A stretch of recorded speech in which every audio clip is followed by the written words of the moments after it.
Hey guys, well, I just got back a few hours ago from the new Star Trek film, Star Trek Into Darkness. I absolutely love that title. This is a film I've been hyped to see for so long because the 2009 film, I liked it, but I kind of felt, in order for my experience of that film to, be properly worthwhile, I needed, at least one sequel really, because, the situation that I had set up, I just felt, they could really properly let rip in a sequel, once you don't have the establishing of the characters kind of story. So I really thought that this film had a lot of potential to be really good. It wasn't bad, but yeah, I definitely felt there was potential really for this film to be a lot better though. Really, I really thought they could have completely let rip in a lot of areas. I think the mistake they make in the early stages, I think, is they kind of just go back to what we were doing in the first film with Kirk being kind of a rebel and kind of an outcast, and him not sort of cooperating or going along with what Starfleet are telling him to do. He's kind of just sort of a troublemaker kind of thing, like a kid in high school or something. And I don't want this anymore. I don't want Kirk to be the outcast. I want him just to have been accepted by society by the time we get to the sequel, and just to be out there on the Enterprise with his crew, doing whatever, because I don't think just because this is a film you need some kind of sort of hero's journey kind of thing, humble beginnings kind of thing, and then him accomplishing everything by the end of the story, especially with this being a sequel. Just give us the setup that you have in the show. Just have him on the ship with the crew doing whatever. That's really all you needed. So the first act, quite frankly, I would say, honestly, just fast forward through it if you can, because every single moment that act's going on, and every single moment, you've just got the Kirk, kind of struggling with, I had to do this or I had to do that. I want to avoid spoilers as much as possible. There's a particular thing that he does at the start of this film that gets him into trouble, and it's a constant sort of thing throughout the film, why he did it, was it right, it wasn't in the rule book, but it was morally correct and everything like that. I just didn't care for that. I just wanted him to get onto the Enterprise with his crew and get out there and just give us, what Star Trek has been known to give us, just the crew out there in space doing whatever.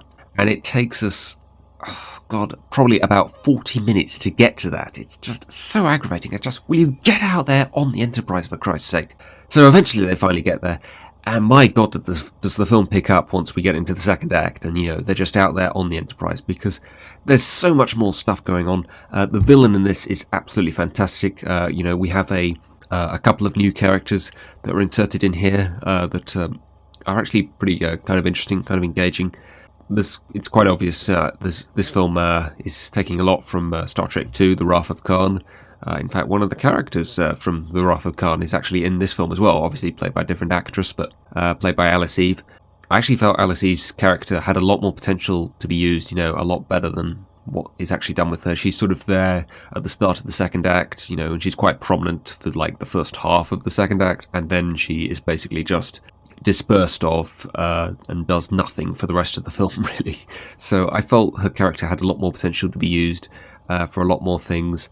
It's disappointing actually, because I kind of liked her character. I found her character very kind of interesting, and it's disappointing really that she wasn't used to her full potential, really. There's a lot of really interesting twists here, I think, with these torpedoes that they acquire on the ship, and what is inside of them. Again, I'm not going to give it away because I want to keep this spoiler free. There's also, I know there was a lot of controversy with the 2009 film, the romance between Uhura and Spock. That's made sort of prominent in a couple of scenes in this film. They're just having a kind of a married couple kind of arguments here and there, but it never really goes anywhere. I don't know if maybe that's just sort of fan service and them just sort of reminding, hey, yeah, remember Spock and Uhura are now a couple, we just want to kind of, remind you guys of that, even though we're not actually going to do anything with it. So that was kind of pointless, really. Scotty also decides, he's not going to be part of the Enterprise anymore, so he resigns. And I thought that might actually be kind of interesting. It actually turns out really just to be sort of a plot device, really. He's just sort of not on the Enterprise at a particular time in the film for the convenience of the plot, really, as it turns out. And then as soon as that function has been served, he then rejoins the Enterprise. So that was that is kind of a spoiler, actually, now that I think about it, so I'm sorry about that. It was disappointing. Yeah, again, like I said, this borrows a lot, I think, from The Wrath of Khan. There's sort of some very obvious references in there. That actually kind of annoyed me a little bit. I know there was a lot of talk after the 2009 Star Trek film came out that it borrowed a lot from Star Trek Nemesis. And I'm like, guys, you really thought this borrowed from Star Trek Nemesis? Why the hell would any film of any kind, much less a Star Trek film, want to borrow from Star Trek Nemesis? I think that's ridiculous, but yes, it certainly is understandable why a film would want to borrow from The Wrath of Khan, because that's an awesome film. There are a lot of times where I kind of think that, it's just sort of fan service and it's just sort of breeding off the success of that film and the awesomeness of that film. The ending, in particular, is very obviously referencing The Wrath of Khan. But the action in the middle portion of this film is absolutely fantastic, so engaging. The villain is unbelievable, played by an actor whose name I cannot remember. It's a weird name, very unusual kind of name, but I know him quite well from the British TV series Sherlock, playing that kind of very sort of down-to-earth kind of character. He's not a very sort of slimy kind of evil villain. He's more sort of like a Hannibal Lecter kind of villain, of just sort of he knows something that we don't kind of thing. He's gonna you kind of feel actually partway through when something happens to him that he's gonna be able to get out of the situation. There's something up. He's got it planned out all along. And then even when you think actually he's been dispersed of and he's gone for good, and the crew runs into another dilemma that has nothing to do with him, then that gets resolved, and then he comes back, and it's awesome. It's just fantastic, and there's an awesome fight scene towards the end of the film. The third act, the action scenes aren't quite as interesting. They're a bit more slow-paced, but yeah, I still feel like it's some very engaging kind of action.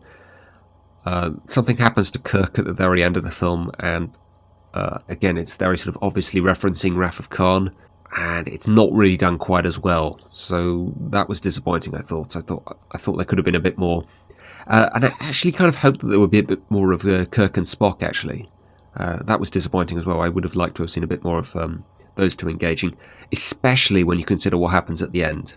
Because obviously the big thing that drove forward the original series, I think, was the relationship between Kirk and Spock.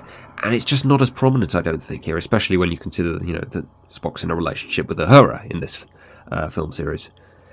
So yeah, it was disappointing for me that there isn't more Kirk and Spock, I think, in this film. Every time Kirk and Spock are on screen together, I'm thinking to myself, oh, wow, they're actually going to do it. They're actually going to do a bit of Kirk and Spock. But no, it never quite evolves in the way I was kind of hoping it would.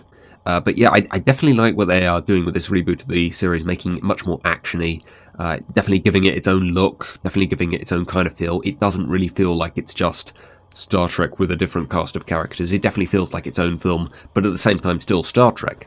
So yeah, I definitely feel J.J. Abrams has done a great job with the look of this film. His storylines are very much sort of basic, dumb action movie kind of setup, though. Bones even gets his classic line, "Damn it, Jim, I'm a doctor, not a whatever." Actually, I don't think he says Jim. I think he's talking to somebody else when he says that. But yeah, it's very obviously kind of sort of fan servicing to fans of the old series, making as many references as they can. And actually, that wasn't as prominent in the 2009 film, so that kind of annoys me actually that they've done that quite so much in this film. And I think the third act is just okay in comparison to the action that we see in the second act, which is just awesome. So yeah, overall, it's kind of like a god-awful first act, awesome second act, and an average third act. So overall, I guess you could say the film is just about average. So yeah, I really felt this film could have sort of let rip on the action and, exploring Kirk's character a bit more, really. But it's certainly not a terrible film by any means. It's definitely worth seeing if you just enjoy action. It's also definitely the kind of film you can follow and enjoy very much so, even if you're not a Star Trek fan. I actually think if you are quite a big die-hard Star Trek fan, you might feel that this film actually is breeding off the old series a bit too much. I know that was kind of a complaint a lot of people had about the 2009 film as well, and I can see people having that complaint even more so, I think, with this film. Overall, I think it is a decent action film. It perhaps isn't its own film, it is just trying to be the old Star Trek in terms of plot and what the characters do in it. but it definitely has a very nice kind of original, fresh kind of look to it. This isn't really what I want, though, from a fully fledged Star Trek sequel where there's no kind of origin story, which was really what I was hoping for from a sequel to the 2009 film. The 2009 film really sort of excited me for what they could do with their sequel, and I don't really feel like this sequel accomplished everything I felt it could have done. So overall, it is kind of a little disappointing for me. But it's certainly not a bad film. I would say it's probably a 6 or a 7 out of 5. A 6 or 7 out of 10, excuse me. If you enjoy action, and even if you're not a Star Trek fan, go check it out. Okay, see ya.